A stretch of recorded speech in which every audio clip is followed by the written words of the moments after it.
So we're excited to have him and know the kind of impact he potentially can make, coupled with the fact that, we've got a great team in there of guys that are, um, in the primes of their career. And hopefully be a little bit more fortunate on the injury front this year, and hopefully that'll be something that shows up for us as well. But we also understand we have a long way to go between now and even the regular season, but even getting ahead of ourselves to October. I mean, there's a lot of foundational things to be laid, um, starting in earnest tomorrow that hopefully will put us in a position to make another serious run at this thing. James and Sweeney over to the left. Aaron, obviously the precedent was set that like management is responsible for like policing the clubhouse and the team. The players were given immunity in the two investigations. Like, do you have to like go out of your way to make sure and stress to them like these are the rules? I know there was some gray area before in the past, before this was clarified in 17. Are you going to go out of your way to stress that to them, explain to them? I mean, about that. I don't know necessarily out of our way. I mean, I feel like, we've been a team that have done things above board already. Certainly make sure we understand exactly what is, within the framework of the rules. And I don't know about necessarily specifically addressing, but, hopefully our culture is something that handles those kind of things all the time with how we interact with our players, our staff, in what we're trying to gain each and every day. Sweeney right here in the front.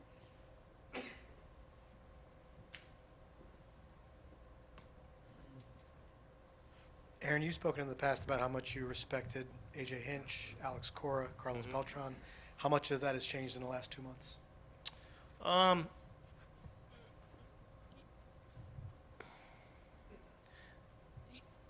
Look, those are still guys I consider friends. I've struggled, like I'm sure a lot of people have, with kind of making sense of it all and trying to kind of wrestle with my emotions and, in a way, get some clarity. I don't think you ever totally get there, and that's okay. I think as human beings, we all fall down and we all fall short, and none of us are perfect. So there's always, hopefully I treat people with a grace that would reflect that. But, it's been a little bit of a struggle for me and how I make sense of it. Pete and Dan to the right.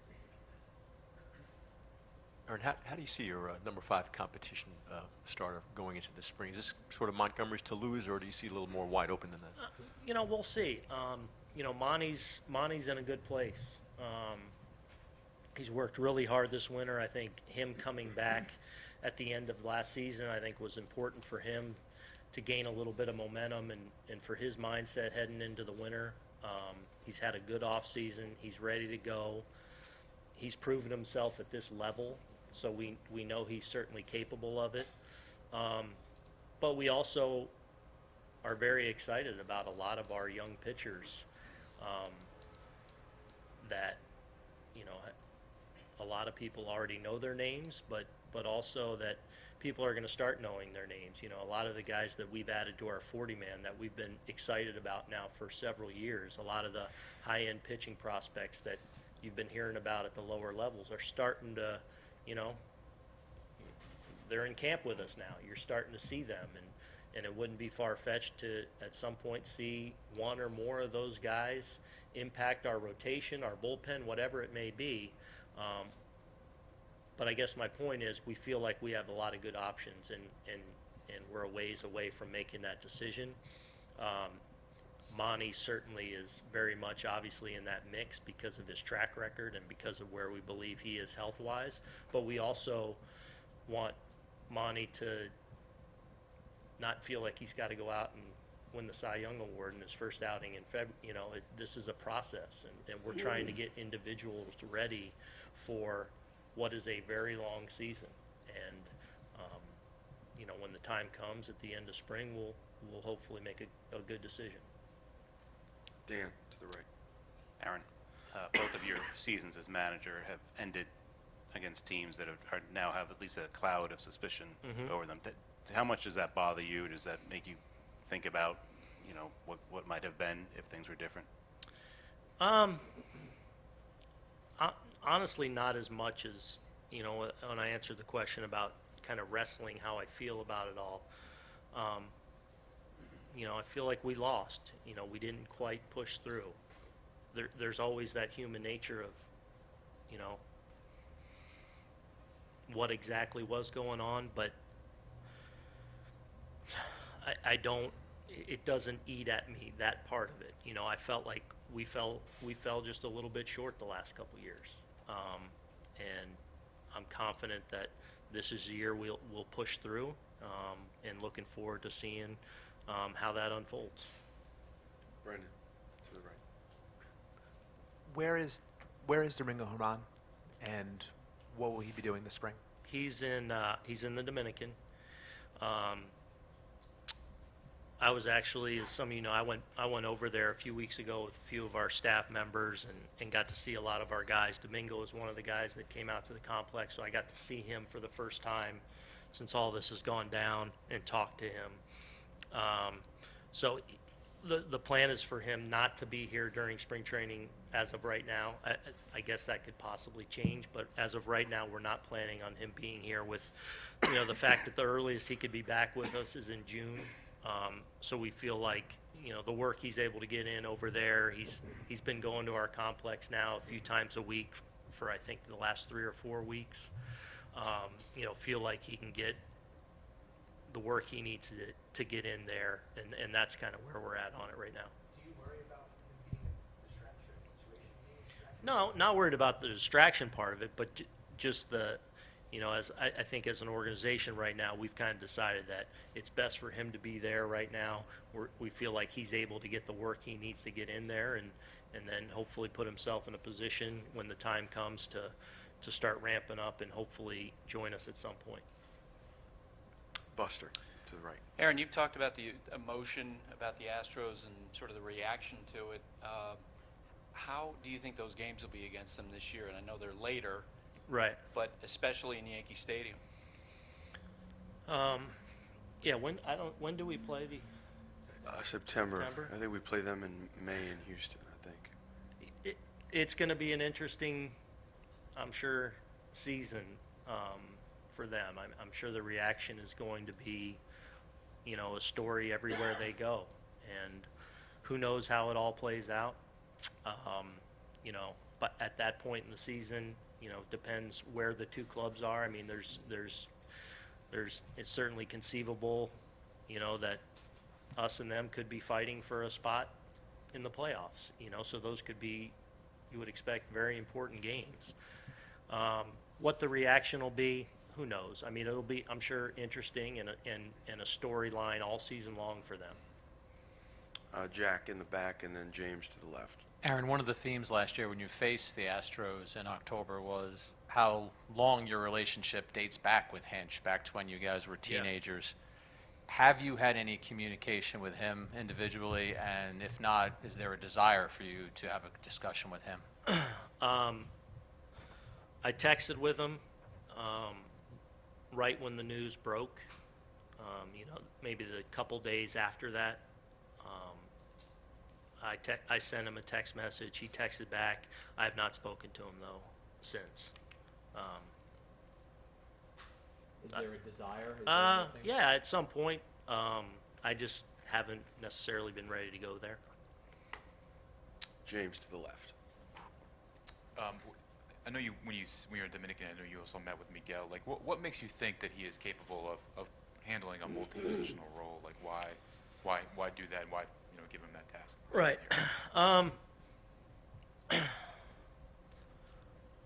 First of all, his openness, I think, to do it is one of the things that we liked.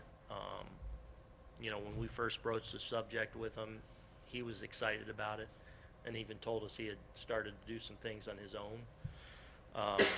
feel like he has the athletic ability to do it, to be able to move around and, hopefully add to his versatility.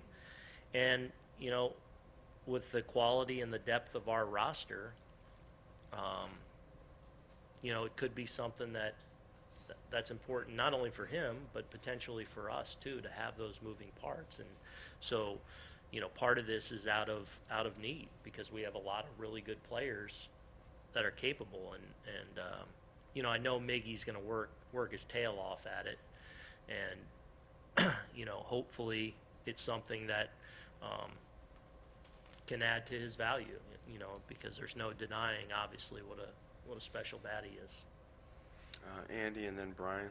You talked earlier about at a certain point soon your players need to move on from thinking about this Astros stuff. How much did you personally have a role in over the off season helping them deal with their feelings about this? Obviously, guys are texting each other videos, Yeah. tweeting about stuff.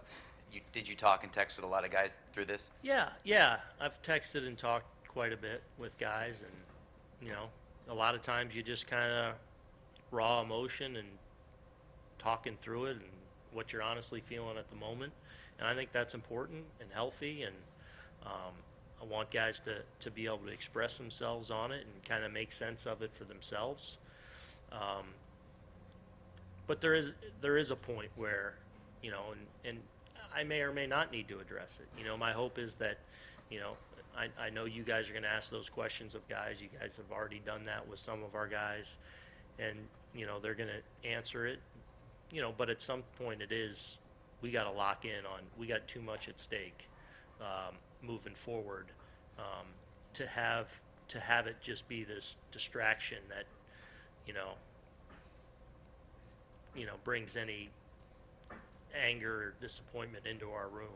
We don't want that kind of culture. It's full throttle forth on 2020. Has the player anger about this, both with the Yankees players and league-wide, surprised you at all, or is it the kind of reaction you'd expect if a scandal this big? No, I think it's very understandable. We're playing for a lot, and some guys have potentially been intimately impacted, and so those emotions are going to be strong. Brian. Do you have an idea of how much you want Stanton to play defensively in left field, and is he fully healthy coming into spring training? Yeah, confident he's healthy.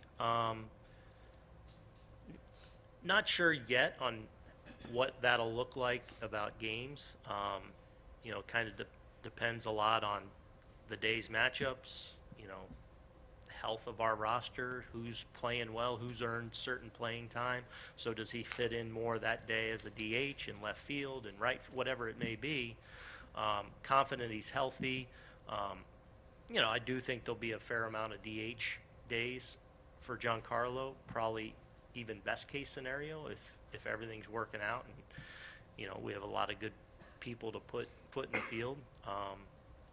But certainly feel good about him playing the outfield and feel like he'll be healthy enough to do that on a regular basis if we need it. Take a couple more, Sweeney. From what you know about Paxton's injury and surgery, how confident are you that you Yeah. get him back sometime in May or June or whatever? Yeah, the early returns are good. He's getting around here pretty good right now. I think, when did he have it last Friday? No, Wednesday. He's probably been about six days out right now, and I think early returns it went really well. He's moving how it should. So at this point, obviously we've got a ways to go, but at this point feeling like, the timeline should be a good one for him. I think he's at least a couple more weeks. I feel like it's a 3 or 4 week before he starts throwing. So, but feel like he's probably on that timeline. Take Lindsay and Bruce to end it. Can you walk us through the timeline with Paxton's back and why the surgery ultimately took place so late in the offseason? Yeah, so I think it goes back to his last regular season start in Texas, where he kind of felt it. And it was, at the time, it was something that we felt like, and he felt like, initially wanted to stay in the game. It felt like he probably could have, powered through, but obviously at that point in the season, and with the playoffs next week, we were like not messing around. So we got him out of there. He was obviously able to pitch and pitch well in the postseason. And then, as the winter went on, it was something that was bugging him a little bit, but not to the point where, certainly we didn't think surgery, but it was something that he was just dealing with, and he was able to do his workouts and his exercises, and he was throwing. So just getting more and more tests done and specialists getting involved, it eventually graduated to a point where he got the last injection, 3 or 4 or 5 weeks ago. And there was some confidence that would probably be something that would do the trick. And I think he saw the improvements from that. He was throwing again, but there was still that lingering issues that he was having. At that point, I think everyone decided, okay, let's go ahead and get this knocked out. Feel like, I think it was removing that cyst would be, obviously something that's going to cost him a little bit of time, but something that hopefully puts an end to it, and it's not something that he has to kind of grind through all year. And Lindsay, just to follow up on that, we were following the protocols of the doctors Yeah. who were employing what should be done with Paxton. Bruce, do you have a last one? New everyday position for one of your star players, Gleyber Torres. At age 23, how do you think he'll respond? What are you looking for from him? I think he'll respond well. He's had a decent start to his big league career. He's kind of handled everything that's been thrown his way and then some. I think he's really excited to, in a way, go home, to his natural position where he's always played. I think that, and you guys have heard me talk about this with Gleyber, the thing that continues to get me excited, and 23 is a young man, obviously, but just his intelligence and his continued improvements from day one that he got to the big leagues to now, just the maturity that he's developed within his game, within his routine, within the way he prepares, the seriousness with which he takes his off-season preparation. So, I think the only thing he has left now to do is to go show that he's capable of being an everyday shortstop for an entire season. We know he can handle it, but now it's just going and doing the routine all the time, and confident he'll take that next step. Okay, Aaron, thank you. Clubhouse tomorrow, 8:15, post-workout. Aaron will be back here. Also, Garrett Cole will be here.